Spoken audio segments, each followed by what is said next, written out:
Let's talk about 2 ways to heal family emotional triggers. Stay tuned. There you are at a family gathering, and it's happening again. Someone says something, and now you are lost down the proverbial emotional rabbit hole. You're triggered. You told yourself you weren't going to let this happen, but you are in it before you even realize it. And you're thinking, why didn't I see this coming? Do I just have to either live with this forever, or do I have to stop seeing my family? What you're really looking for is a way to take care of yourself. If you were to look at this trigger very carefully, you'd probably discover that it also comes up outside of family situations. It's just more apparent when you're with family. If you observe a little more deeply, you might even discover that you trigger yourself, and with the same kinds of thoughts and feelings going on inside you right at that moment. Yes, many of these triggers were born in our families, but they continue to play out through us. It's a pattern that exists within your family and your energetic body. And in order to release the trigger, you need to release the pattern. You might find it helpful to think of emotions as energy that comes and goes. Now, you might also find it helpful to remember that while you might feel an emotion rather intensely, it's not a permanent state. Feelings change with time, and so can responses to any given stimulus, because you can train yourself to have new responses. But those new responses have to be authentic, which means getting to the real reason you feel triggered and creating a new relationship, first with yourself, then with others. To be clear, there can be layers of emotions that accompany a trigger. Family patterns, karmic patterns, and empathic or reactive impulses can be complex and run deep. So be aware that you may need to work through several layers. The first place to address the trigger is inside of you, because that's where you have the most influence. As you change the pattern internally, you start seeing reflections of that change in your external world.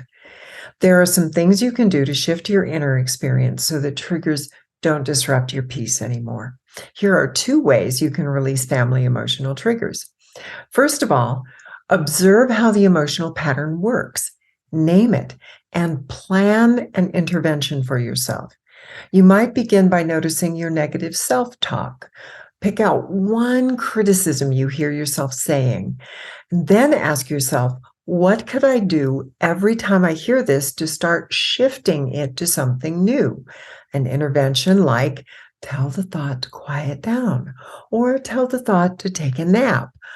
See someone patting you like a favorite auntie saying, "That's not true, honey."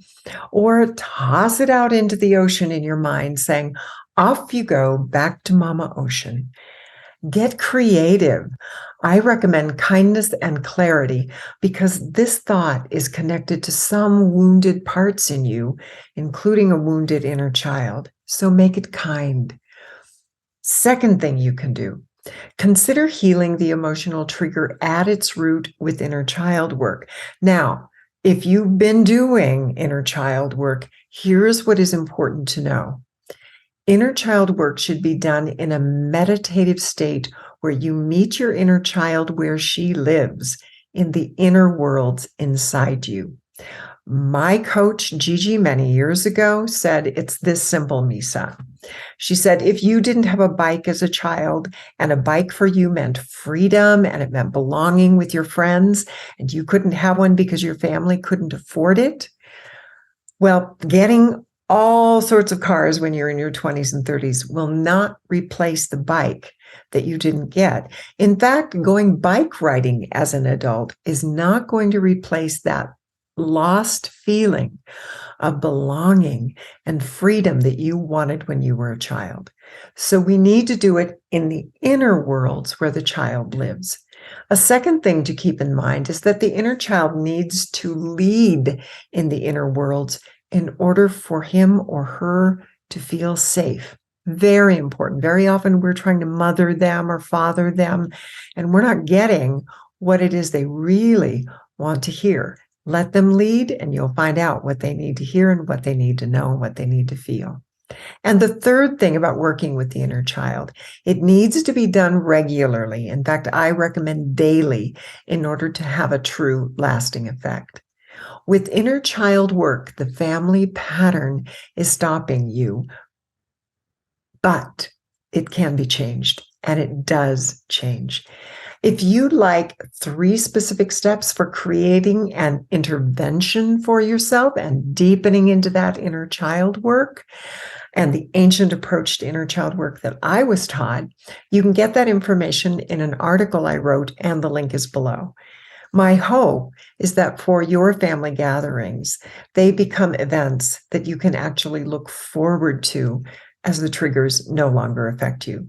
Let me know your thoughts or what you do to heal family triggers down below. Be sure to check out my article and subscribe, and I'll see you next time.